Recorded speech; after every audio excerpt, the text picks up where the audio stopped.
শুভ সকাল বন্ধুরা, কেমন আছো তোমরা সবাই? আশা করি তোমরা সবাই ভালো আছো, সুস্থ আছো।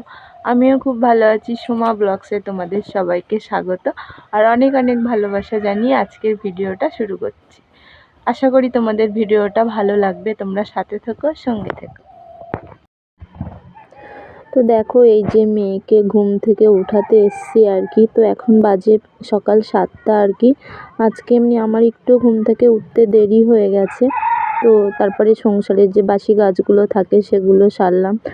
তারপরে আর কি ওকে ডাকতে আসলাম। তো দেখো, ও মোটে উঠবেই না। মানে কি বলো তো, ঠান্ডার সময় তো বড়দের এমনি উঠতে কষ্ট হয়, তার উপরেও তো বাচ্চার এমনি কুয়াশা পড়েছে বাইরে। ওই জন্য ওকে আমি যতবার ডাকি ততবারই ওরকম করে শুয়ে পড়ে, একটু বদমাইশিও করছে, কিন্তু কি করব বলো, বাচ্চা তো। আর এদিকে দেখো, আমার শাশুড়ি মা এই যে সবজি টবজি কেটে দিয়েছে আর কি। সকালবেলা ফুলকপি কেটে দিয়েছে, বেগুন কেটে দিয়েছে। আর কি বলো তো, আমাদের বাড়িতে বলতে আমার শ্বশুরের ছোট কাকা মারা গেছে, গায়ে অসুস্থ। আমাদের তো নিরামিষই চলছে, এমনি হলুদ খেতে পারবো না।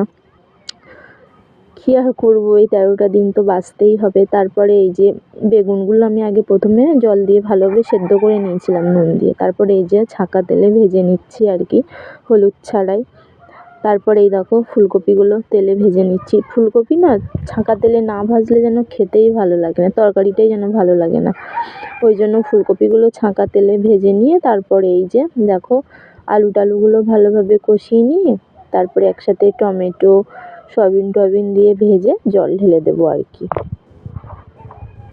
তো এদিকে দেখো, এই যে আমার তরকারি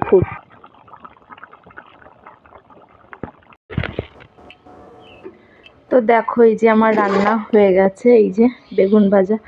আর কি বলো তো, হলুদ তো দেওয়া হয়নি, আর একটু ভালো লাল করে ভাজতে গিয়ে দেখো বেগুন ভাজাটা কেমন একটা পুড়ে গেছে। এই যে বেগুন ভাজা আমার হয়ে গেছে।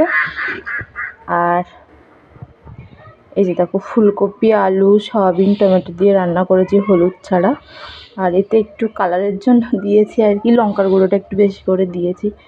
তো কি করব বলো, মারা গেছে আমাদের, তো এটাই খেতে হবে। তো দেখো, খাওয়া দাওয়া করে এই যে দুজন চলে এসেছি ছাদে ধান মেলাবো বলে আর কি। কেননা আমাদের গরমের ধান চাষ করা হবে, তো ওই জন্য বীজ ধান কেনা হয়েছে। তো বীজ ধান ফেলার আগে ছাদে একটু রোদে দিয়ে গরম করে তারপরে আমরা বীজ ধান ফেলাই। তো ওই জন্য ও আর আমি দুজনে আসলাম ছাদে বীজ ধান মেলাতে। তারপরে এই যে ও দেখো প্যাকেটগুলো কেটে দিয়ে আর কি ঢেলে দিচ্ছে এখানে। তারপরে আমি আর কি ধান মেলাবো। দুজনে এই কাজটা করে নিই হাতে হাতে। তারপরে আমি ওকে বললাম, তুমি আমার একটু ক্যামেরাটা ধরে দাও। তো আমার ক্যামেরাটা ধরে দিচ্ছে। আর এই যে দেখো, আমি ধানগুলো মেলেই দিচ্ছি আর কি, দুজনে মিলে আর কি ছাদে আছি।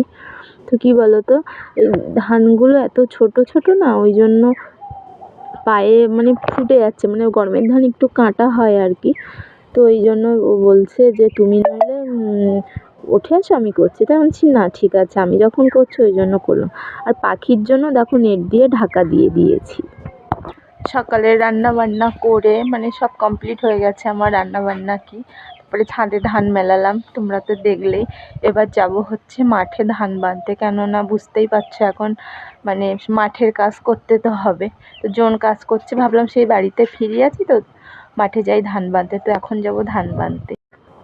তো আমি ভাবছিলাম যে মাঠে এসে ধান বাঁধবো, তো ও বলল যে ধান বাঁধতে হবে না, বাঁধার নেই ধান। মানে আমাদের দুজন জন ধরা ছিল আর কি, তা ওরা ধান কাটছে। তো বলল তোমাকে ধান বাঁধতে হবে না, ধান ভেজা আছে। তা কালকের থেকে তো ধান ছাড়ানো হবে আমাদের।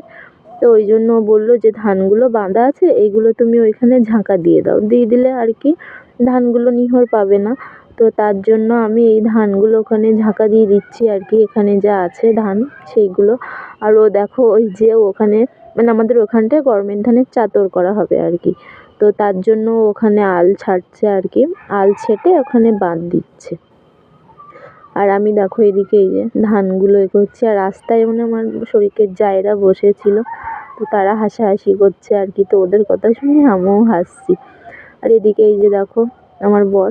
আর কি হয়েছে বলো তো, তোমার মানে এই যে নাড়াগুলো মানে সব কাটা হয়েছিল, মাথালি দেওয়া নাড়া। তো নাড়াগুলো বয়ে বাড়ি নিয়ে যেতে তো কষ্ট, আরও বহুত ঝামেলা। তো ওই জন্য ও নাড়াগুলো আর কি পুড়িয়ে দিচ্ছে, এরকম ঝাপঝাপ করে পুড়িয়ে দিচ্ছে, আর কেউ নেওয়ারও নেই আমাদের, ওই জন্য। তো তারপরে দেখো এই যে এই ধানগুলো আর কি সব আমি ঝাঁপিয়েছি, দেখতেই পাচ্ছ।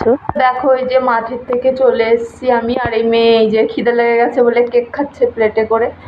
আর মাঠের থেকে এসেও শান্তি নেই, এখনও বাড়িতে কত কাজ করতে হবে, ছাদে ধান মেলানো আছে, সেগুলোকে একটু নাড়া দিতে হবে, মানে বীজ ধান মানে এপিট ওপিট রোদ পোয়াতে হবে, তারপরে আবার গরু জল দিতে হবে, গরু টরু জল টল দিয়ে মেয়েটাকে চান করাতে হবে, তারপরে আমি চান টান করবো।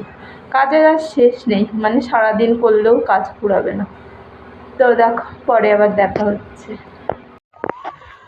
তো ঘুম থেকে উঠে এসেছিলাম মাঠে ধান কাটতে, তো এখন দেখো পুরো অন্ধকার হয়ে গেছে, ধান কেটে যাচ্ছি বাড়ি। আর কি বলো তো, ওবেলায় জন ধান কাটছিল, অল্প একটু কাটতে বাকি ছিল আর কি। তো আমি আবার ভাবলাম যে আবার কালকের ওইটুকুর জন্য ওরা আবার আসবে ধান কাটতে, কালকের থেকে এমনি ধান ছাড়ানো হবে। তো ভাবলাম যাই গিয়ে কেটে আসি, তো সেই জায়গাটা কেটে শেষ করে এই বাড়ি যাচ্ছি, আর কাল সকাল থেকে ধান ছাড়ানো হবে।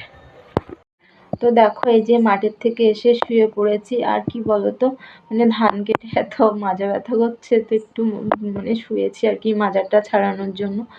আর এসে দেখছি আমার মেয়ে বাড়িতে নেই, মানে বাড়িতে কেউই নেই, শাশুড়ি মেয়ে কেউই নেই, আর শ্বশুর টশুর তো সবাই বাজারে গেছে আর কি বিকালে। তো এসে কাউকে দেখছি না, আর মেয়ে মনে হয় খুব সম্ভবত পড়তে গেছে, ওর ঠাম্মি দিয়ে আসতে গেছে ওকে। আর আমি আর কি করব বলো, আবার রান্না আছে সন্ধ্যাবেলা, তো একটু শুয়ে মাজা ছাড়িয়ে নিই, আবার যাবো রান্না করতে। তো দেখি বাজার থেকে কি আনি। তো আমি ভাবছিলাম যে সোনা হয়তো পড়তে গেছে, তো না, ও পড়তে যায়নি, ঠাম্মির সাথে গেছিলো বাজারে। তো এখন ওকে নিয়ে যাব পড়তে আর কি, ওর এমনি শুক্রবার থেকে পরীক্ষা, কিন্তু যেতে চাইছে না, কাঁদছে। তো আজকের ভিডিওটা এই পর্যন্ত, আশা করি তোমাদের ভিডিওটা ভালো লাগবে, আর তোমরা সবাই ভালো থেকো, সুস্থ থেকো, টাটা।